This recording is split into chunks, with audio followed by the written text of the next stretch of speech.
Halo, Assalamualaikum warahmatullahi wabarakatuh dan selamat pagi, apa kabar semua? Semoga hari-hari teman-teman menyenangkan.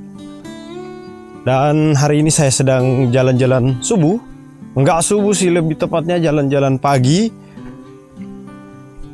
Di video kita kali ini saya sedikit mau cerita soal channel YouTube saya yang baru saja kehapus lagi dan rasa-rasanya ini untuk kesekian kalinya channel YouTube saya yang menarasikan banyak hal tentang geopolitik, banyak concern tentang isu-isu Palestina dan beberapa hal yang terjadi di Middle East. Ya, kembali sebelumnya channel saya kan sudah hampir 500.000 subscriber yang pertama yang terhapus, dan kemudian saya bikin lagi sempat di angka 40.000 subscriber dan terhapus lagi, dan baru-baru ini sudah mendekati di angka 30.000 subscriber, sekitar 28.000 subscriber dan terhapus lagi. Menariknya bahwa semakin saya kesini, semakin saya merasakan bahwa saya tuh nggak terlalu kaget lagi bahwa channel saya dihapus. Saya sudah melihat bahwa ini adalah satu resiko yang mungkin bisa diterima dan harus saya analisa bahwa di mana letak kesalahan saya, karena untuk penghapusan channel sebelumnya itu diberitahu oleh YouTube kalau saya melakukan pelanggaran seperti memuji komunitas, ya, komunitas yang dianggap oleh komunitas YouTube itu adalah komunitas terlarang, ya, yang seperti mempromosikan terorisme gitu oleh komunitas YouTube. Meskipun kita menyadari bahwa dengan sadar bahwa kita tidak melakukan itu, tapi kita membuat sebuah narasi yang jujur untuk bisa mengutarakan perspektif, ya, melawan arus perspektif utama yang selama ini dibangun oleh media-media arus utama atau media-media barat.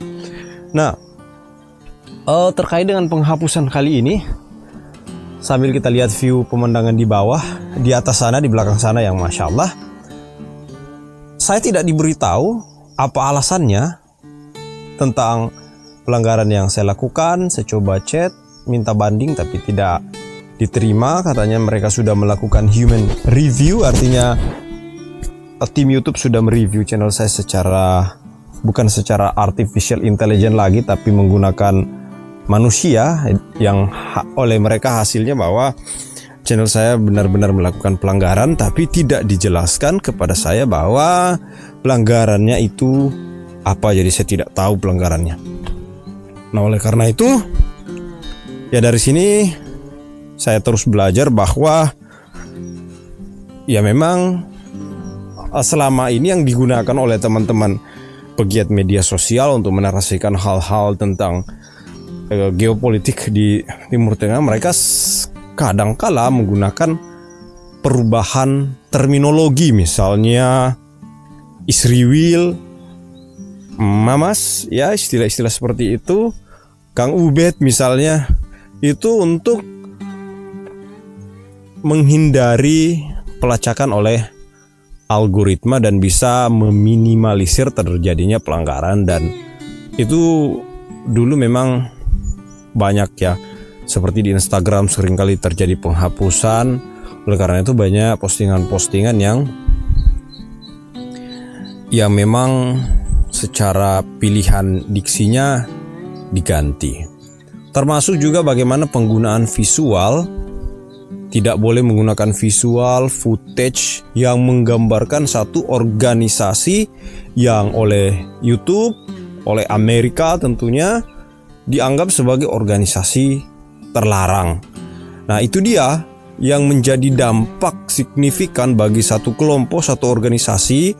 Ketika dia sudah terlarang, sudah dianggap sebagai teror, maka dia otomatis dalam beberapa platform aplikasi dia akan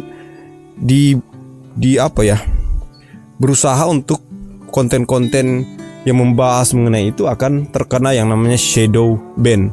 Ya, shadow ban itu adalah semacam pembatasan secara diam-diam yang tidak benar-benar terlihat, tapi mengakibatkan video itu akan kekurangan untuk mendapatkan penonton, viewsnya akan kurang. Karena itu tadi,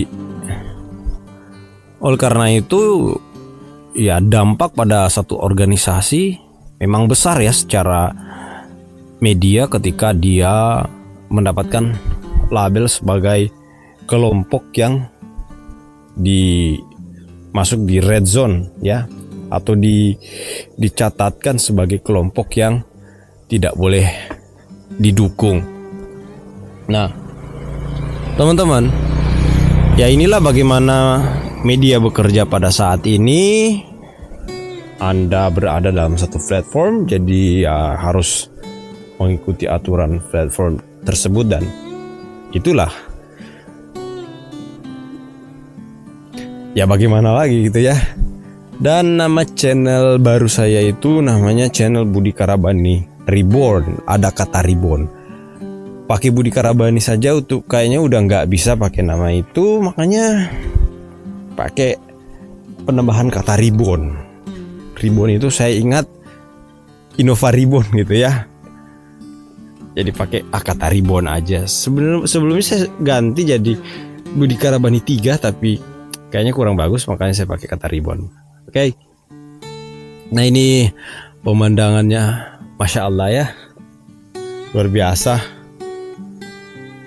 Pemandangan, aliran sungai, dan lokasi ini ada yang tahu nggak di mana? Ini lokasi bagus untuk jalan-jalan subuh, untuk melihat pemandangan, menikmati indahnya ciptaan Allah Subhanahu wa Ta'ala.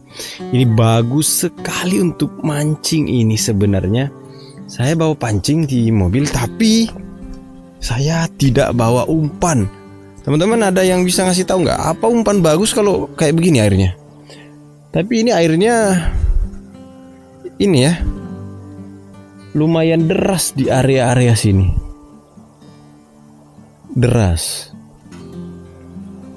Bagus mancing ini jam-jam segini ya. Mungkin ikan lagi makan-makannya kalau jam-jam segini. Oke, ini pemandangan di sebelah, Masya Allah luar biasa, keren. Dan terima kasih sudah melihat vlog saya, berbagi cerita, berbagi kisah. Mungkin ada hal-hal yang bisa kita share, bisa kita bagikan. Di sini banyak orang yang menyeberang untuk pergi ke kebun, dan setiap orang punya rutinitasnya masing-masing. Hari ini hari Ahad. Oke, selamat beraktivitas teman-teman. Terima kasih sudah mendengarkan vlog saya. Sampai ketemu di vlog berikutnya, dan barakallahu fikum.